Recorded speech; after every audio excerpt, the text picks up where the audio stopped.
और इस बीच आगरा से बड़ी खबर, 50 वर्षीय बुजुर्ग ने फांसी लगाकर की आत्महत्या। गृह क्लेश के चलते उठाया आत्मघाती कदम। सूचना मिलने पर पहुंची पुलिस जांच में जुटी। घटना के बाद परिवार में मचा कोहराम। आगरा थाना सिकंदरा के नगर उमगुंज कॉलोनी की घटना।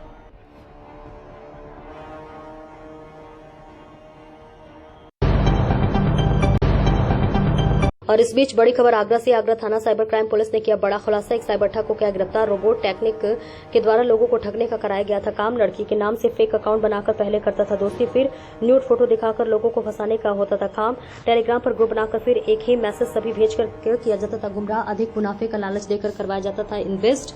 लगभग 15 से 20 लोगों के साथ कर चुका था ठगी। ग्वालियर का रहने वाला आरोपी दुर्गेश सिंह तोमर अभी तक 25 लाख रुपए की ठगी कर चुका है। शातिर दुर्गेश 1,82,000 रुपए नगद, 2 मोबाइल फोन बरामद। थाना साइबर क्राइम पुलिस ने किया बड़ा खुलासा।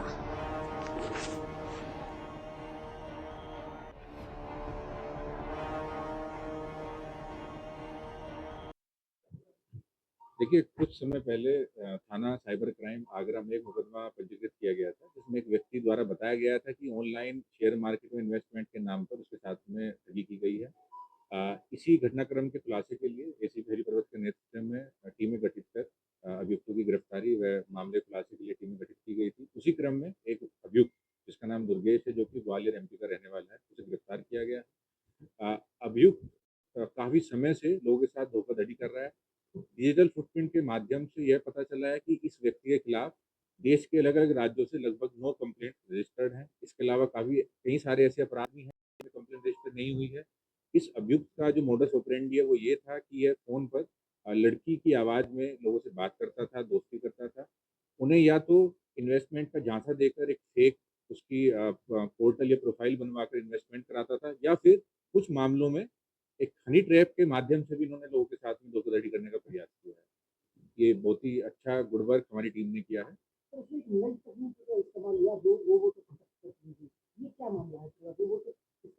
देखिए, जैसे कि एआई है, ऐसे ही कुछ ऑनलाइन ऑटोमेटिक ऐसे सॉफ्टवेयर्स हैं जो कि आपको खुद सजेस्ट करेंगे कि आपको कहाँ कितना इन्वेस्टमेंट करना है, ऑन द बेसिस कि कहाँ पे किसका शेयर बढ़ रहा है, किसका घट रहा है।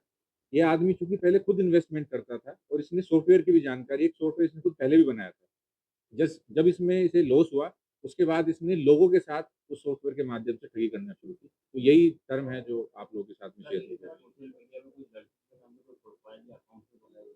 देखिए, अकाउंट प्रोफाइल के लिए तो अभी हम क्योंकि जैसा कि आप सभी जानते हैं कि डिजिटल फुटप्रिंट का डेटा इकट्ठा करने में थोड़ा समय लगता है, बट जो कि फ़ोन नंबर डिटेल्स और जो आईडी प्रूफ्स लगाए हैं, उसके माध्यम से ये बात हमने सुनिश्चित की है कि जब फ़ोन पे बात करता था तो एक लड़की के नाम से, एक फेक आइडेंटिटी से, लड़की की आवाज़ में ही लोगों को गुमराह किया जाता था। देखिए, जो हमारे यहाँ का है ये लगभग 1,42,000 का था, जो शिकायत हमें मिली थी। अब जैसा कि मैंने आपको बताया कि 9 अलग-अलग कंप्लेंट देश के कई राज्यों से हैं, तो उसमें लगभग 7 लाख तो क्लियर है, जो कि एनसीआरबी पोर्टल पर क्लियर है, बट इसके अलावा और कितना है, कहाँ का ट्रांजैक्शन हुआ है, वो हमें इनकी खातों की डिटेल से ही मालूम होता है। जैसा कि मैंने आपको बताया कि खुद पहले ट्रेडिंग कर चुका और एक सॉफ्टवेयर बना चुका, इसी वजह से जो रोबोटिक के माध्यम से लोगों को उलझाया जाता था, तो ये साउंड और टेक्निकली साउंड है और पढ़ा लिखा भी है। देखिए, अभी तक जो मतलब इनके बारे में जानकारी मिली उससे तो ये अकेले ही हैं, बट हम दूसरे पहलुओं पर भी जांच कर रहे हैं कि कहीं कोई इनका साथी तो इस काम में इन्हें सपोर्ट नहीं करता था। धौलपुर बुधवार सुबह कोलारी थाना क्षेत्र के कोलारी गांव में खेत पर काम करने जा रहे एक किसान की करंट लगने से मौत हो गई। मृतक की पहचान नेम सिंह पुत्र बाबूलाल लोधा निवासी कोलारी गांव के रूप में। जानकारी के अनुसार नेम सिंह सुबह अपने खेत पर जा रहा था। खेत के पास ही लगे ट्रांसफार्मर में अचानक करंट आ गया, जिसकी चपेट में आने से वे गंभीर रूप से झुलस गया। परिजन उसे तुरंत जिला अस्पताल लेकर पहुंचे, लेकिन वहां मौजूद चिकित्सकों ने उसे मृत घोषित कर दिया। वहीं पुलिस ने सबका पोस्टमार्टम कराकर परिजनों को सुपुर्द कर दिया है।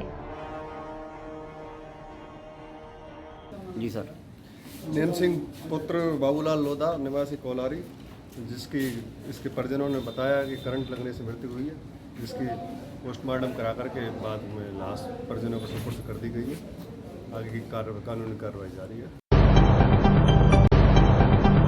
और इस बीच बड़ी खबर, जिला आगरा थाना अचनेरा क्षेत्र के अंतर्गत दक्षिणी बाईपास पर मंगूरा कट के पास मिला अज्ञात व्यक्ति का शव। सूचना पर पहुंची पुलिस ने शव को कब्जे में लेकर आगरा मोर्चरी में भेजा। अज्ञात शव मिलने से थाना क्षेत्र में मचा हड़कंप। पुलिस शव की शिनाख्त करने में जुटी। मृतक की उम्र करीब 35 वर्ष के आसपास बताई जा रही है। ब्यूरो चीफ आगरा देहात करमबीर सिंह की देखिए खास रिपोर्ट।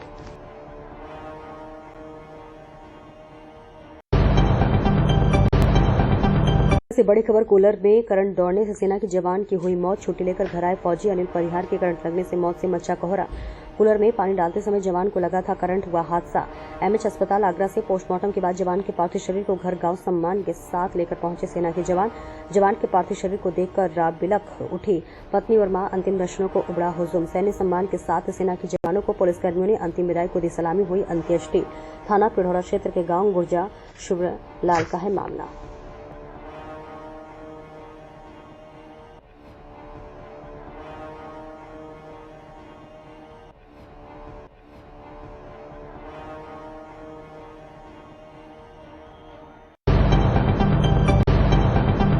उत्तर प्रदेश के आगरा जिले के कस्बा किरावली सीएचसी अधीक्षक राघवेंद्र सिंह ने गर्मी के बढ़ते हुए प्रकोप से बचने के लिए उपाय बताते हुए लोगों को 12 बजे से 3 बजे तक गर्मी में निकलने से बचना चाहिए, जिससे ज्यादा से ज्यादा पानी पीना चाहिए, मौसमी फल खाने चाहिए। और बताया कि सीएचसी पर एक्सरे व रेबीज के टीकों की सुविधा उपलब्ध है। रात में भी इमरजेंसी स्टाफ रहता है।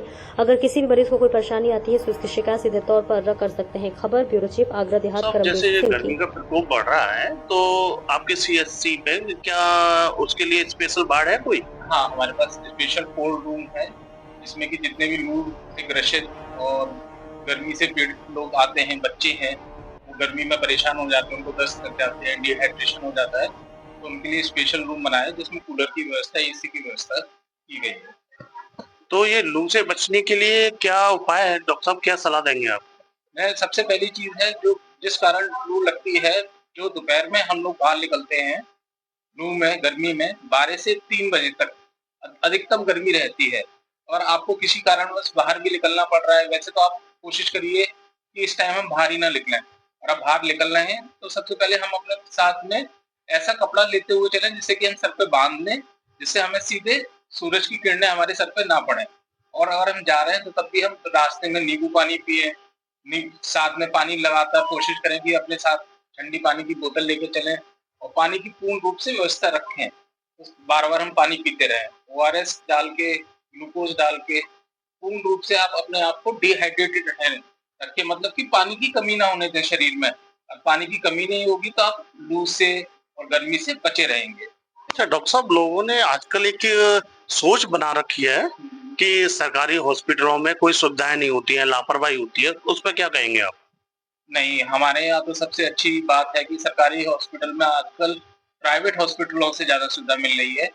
इन सारी चीजों में ऊपर सरकार ने भी इतना जोर लगा के हम लोगों को सुविधाएं दी हैं कि आप पूरी जनता तक ये चीज फैलाइए कि जो भी गर्मी से पीड़ित लोग हैं और जो लू से आते हैं, डिहाइड्रेटेड लोग हैं, उनको सबसे पहले सुविधा मिलनी चाहिए। उनको बोतलें चढ़े, उनको अच्छी ग्लूकोज ORS की पूर्ति हो और उनमें ताकत आए और सारी व्यवस्था उनको इतनी पूर्ण रूप से हो कि कभी भी उनको ऐसी परेशानी ना हो कि वो ये फील करें कि प्राइवेट से ज्यादा सरकारी में सुविधा कम है।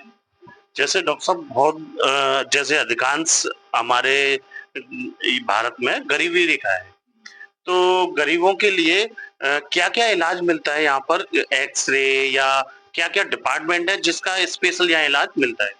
सबके लिए हम लोगों को इसमें हमने कोई चिन्हित नहीं कर रखा, कोई गरीब आए या कोई अमीर आए, पर हम सबको इलाज देते हैं। सबसे बढ़िया तो नहीं, मेरा कहने का मतलब ये नहीं है गरीब अमीर, मेरा गरीब लोग अपने इलाज के लिए आते हैं तो उनके लिए वो जैसे कि प्राइवेट हॉस्पिटल में ना जाके वो सुविधाएं यहाँ फ्री में लें, मेरा कहने का मतलब ये है। एक तो पहली सुविधा हम लोगों ने OPD की रखी है, कोई भी मरीज किसी भी तरीके से पीड़ित है उसको हमने दवाई की व्यवस्था दे रखी है। दूसरी चीज, अगर कभी भी किसी के चोट लग जाती है, एक्सीडेंट हो जाता है, उसके लिए हमने एक्सरे की भी व्यवस्था रखी है। गर्भवती महिलाओं के लिए हमने डिलीवरी की अच्छी व्यवस्था है और कोई भी जांच, थोड़ी बहुत जो जांचें होती है हमारे यहाँ, वो सारी जांचें हो जाती हैं। ये ओके सर, धन्यवाद। 30 मई 2025 को थाना न्यू आगरा पुलिस टीम ने मुखबिर द्वारा प्राप्त सूचना के आधार पर टप्पेबाजी की घटना को अंजाम देने वाले अभियुक्तों को दयालबाग रोड पोहिया घाट के पास संदिग्ध व्यक्ति वाहन की चेकिंग के दौरान रोकने पर अभियुक्तों द्वारा भागने का प्रयास करते हुए पुलिस टीम पर अवैध असलाह से जानलेवा हमला किया, जिसमें पुलिस द्वारा की गई जवाबी कार्रवाई में 3 अभियुक्त गढ़ महेंद्र पुत्र हरिनाथ, मनोज गोस्वामी पुत्र नेमीचंद्रन, हकीम गोस्वामी पुत्र रामजी लाल को फरीदाबाद में पैर में गोली लगने से घायल हो गया। घायल तीनों अभियुक्तों को गिरफ्तार कर इलाज हेतु अस्पताल भेजा गया। उपरोक्त तीनों अभियुक्तों थाना क्षेत्र में टप्पेबाजी की घटना में थाना न्यू आगरा पर पंजीकृत अभियोग में वांछित है। प्राप्त हुई कि कुछ दिन पहले टप्पेबाजी की घटना कारित करने वाले अभियुक्त खोया घाट से गढ़ी कालिया की तरफ जा रहे हैं। इस सूचना पर पुलिस के यहां पहुंचने पर अभियुक्तगण द्वारा पुलिस पर जान लेने की नियत से फायर किया गया। इसकी जवाबी कार्रवाई में पुलिस ने भी आत्मरक्षार्थ फायर किया। इस घटनाक्रम में 3 अभियुक्त गणों के पैर में गोली लगी है। उन्हें तत्काल उपचार के लिए अस्पताल ले जाया गया है। 2 अभियुक्तगण फरार हो गए हैं, जिनके लिए कॉम्बिंग ऑपरेशन किया जा रहा है। आगे की विधिक कार्रवाई की जा रही है। और मथुरा से इस वक्त की बड़ी खबर सामने आ रही है। अज्ञात व्यक्ति को रौंद कर भागा डंपर चालक। डंपर का पीछा करने का वीडियो हुआ वायरल। अज्ञात युवक को डंपर ने रोड क्रॉस करने के दौरान रौंदा। डंपर की चपेट से युवक हुआ खून से लथपथ। थाना हाईवे क्षेत्र मंडी चौकी के सामने हाईवे की घटना। डंपर टक्कर रम मारकर मौके से भागा। घायल अज्ञात युवक का अस्पताल में चल रहा है इलाज। बताई जा रही गंभीर हालत। स्कूटी सवारों ने कई किलोमीटर डंपर का किया पीछा। ट्रक का पीछा करने का वीडियो हुआ viral. Dumper number HR 39E7555 बताया जा रहा है। देखिए कालीचरण बिंदल की रिपोर्ट।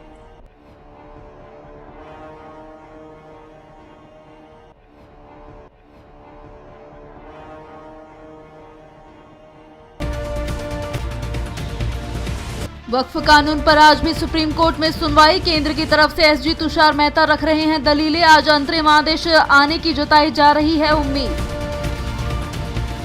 आज पूर्व PM राजीव गांधी की पुण्यतिथि। PM मोदी ने किया याद। राहुल गांधी खड़गे ने समाधि स्थल वीर भूमि जाकर दी श्रद्धांजलि। अशोका यूनिवर्सिटी के प्रोफेसर अली खान महमूदाबाद को बड़ी राहत। सुप्रीम कोर्ट ने दी अंतरिम बेल। मामले की जांच के लिए SIT बनाने का भी दिया आदेश। UPSC धोखाधड़ी मामला। पूर्व ट्रेनी IAS पूजा खेड़कर को सुप्रीम कोर्ट से मिली अग्रिम जमानत। खेड़कर पर आरक्षण का गलत फायदा उठाने का लगा है आरोप। पाकिस्तान के लिए जासूसी करने का मामला। पूछताछ में हुआ खुलासा। पाकिस्तान के इशारों पर काम कर रही थी यूट्यूबर ज्योति मल्होत्रा। पाकिस्तान का असली चेहरा होगा उजागर। विदेश रवाना हुआ 17 सांसदों का 2 डेलीगेशन। जापान, इंडोनेशिया, मलेशिया, दक्षिण कोरिया और सिंगापुर का करेंगे दौरा। सुप्रीम कोर्ट ने ठुकराई जस्टिस यशवंत वर्मा से जुड़ी याचिका। FIR दर्ज करने से जुड़ी थी याचिका। एक दिन पहले उपराष्ट्रपति ने भी FIR दर्ज न किए जाने को लेकर उठाए थे सवाल। छत्तीसगढ़ के अबूझमाड़ के जंगलों में हुआ एनकाउंटर। मारे गए 30 नक्सली। डिप्टी CM विजय शर्मा ने दी जानकारी। दिल्ली के पूर्व डिप्टी CM मनीष सिसोदिया का CM रेखा गुप्ता पर हमला। बोले CBSE का रिजल्ट आकर 8 दिन हो गए, लेकिन CM ने टॉपर्स को बधाई देना जरूरी नहीं समझा। रिपब्लिक टीवी के ऑनर अर्नब गोस्वामी पर दर्ज हुई FIR। कांग्रेस ने लगाया है मानहानि का आरोप। गोस्वामी ने कहा था कि इस्तांबुल में है कांग्रेस का दफ्तर। बांग्लादेश में मोहम्मद यूनुस की सरकार पर संकट। सेना संभाल सकती है सत्ता, कभी भी लग सकता है मार्शल लॉ।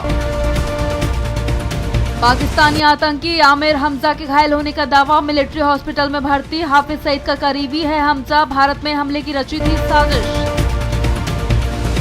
अफगानिस्तान भी रोकेगा पाकिस्तान का पानी। कुनार नदी पर बना रहा डैम। अफगान जनरल बोले ये पानी हमारा खून, इसे बहने नहीं देंगे। एलन मस्क ने कहा कि वो कम से कम अगले 5 वर्षों तक संभालेंगे टेस्ला की कमान, बने रहेंगे CEO। यूरोपीय यूनियन ने रूस पर लगाए नए प्रतिबंध। यूक्रेनी राष्ट्रपति जेलेंस्की बोले धन्यवाद ब्रिटेन, सिर्फ दबाव ही करेगा काम। एप्पल को ट्रंप की समझाइश बेअसर। आईफोन बनाने वाली फॉक्सकॉन का भारत में 12,700 करोड़ निवेश। अमेरिकी राष्ट्रपति ने कहा था यहां पैसा न लगाएं। व्यापार समझौते को लेकर वित्त मंत्री का बड़ा बयान। निर्मला सीतारमण बोली मंजूरी में नियामकों की देरी से विभिन्न देशों के साथ रिश्ते पर असर।